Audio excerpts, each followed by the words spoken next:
In the last video, I showed that the outer shell of the Samaritan Woman story forms a chiastic structure, with verses 4 and 43 serving as the A and the A prime framing elements.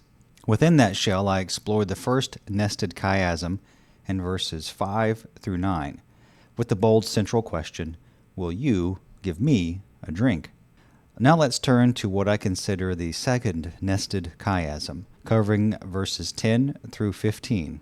Unlike the first, this one doesn't have a single central pivot. Instead, it forms more of a ring structure with inverse parallels or paired concepts that reflect and deepen each other thematically. Here is the quick map of the structure. A, verse 10, Jesus offers living water. B, verse 11, woman questions his means, no tools.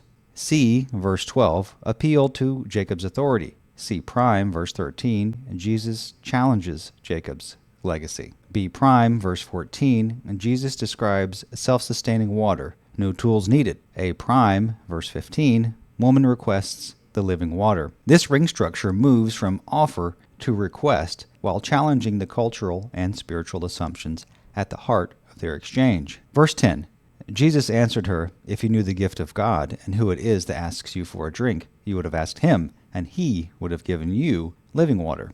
In the first nested chiasm, the groundwork was laid for the rest of the story, and we had the two stars interact for the first time.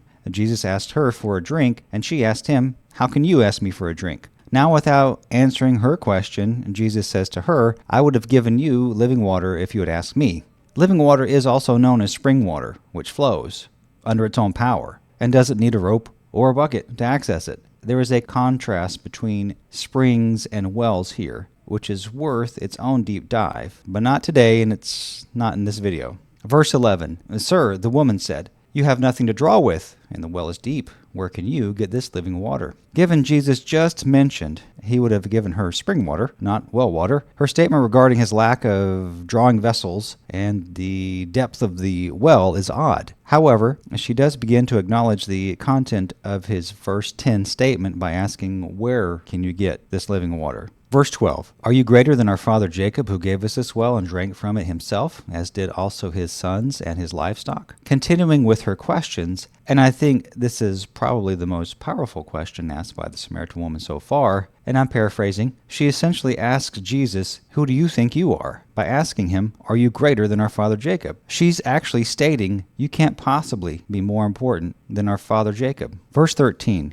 Jesus answered, everyone who drinks this water will be thirsty again. In verse 13, the complement to verse 12, Jesus, in my opinion, says, I am more important than our father Jacob, when he says, everyone who drinks this Samaritan well water will be thirsty again. Verse 14, but whoever drinks the water I give them will never thirst. Indeed, the water I give them will become in them a spring of water welling up to eternal life. Verse 14 continues the I am more important than our father Jacob proof by Jesus' water being better, because unlike Jacob's well water, Jesus' spring water eternally quenches thirst, is located within the person, and wells up to eternal life. Verse 15, the woman said to him, Sir, give me this water so that I won't get thirsty and have to keep coming here to draw water. In verse 15, Jesus' proof of his superiority to Jacob resonates with the Samaritan woman, who is now convinced Jesus can, in fact, deliver on his promises.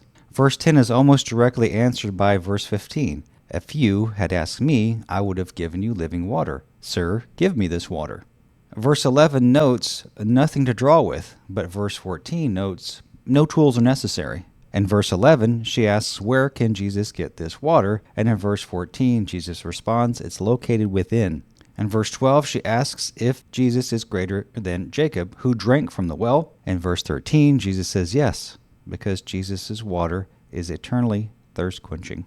The second nested chiasm moves the story from the previous section's cultural shock to this section's proof of funds. The Samaritan woman is now open to listening to what Jesus has to say. In the next video, we will investigate the main chiastic focus of the Samaritan Woman story. But there is a surprise. Is there one original central focus? Or was one inserted later, which hid the original focus? In our next video, we'll look at what might be the main chiastic focus of the Samaritan Woman story. But is there truly a single original center? Or did later editors shift the focus to hide something? Stay tuned as we continue to ask, what is the Samaritan Woman story?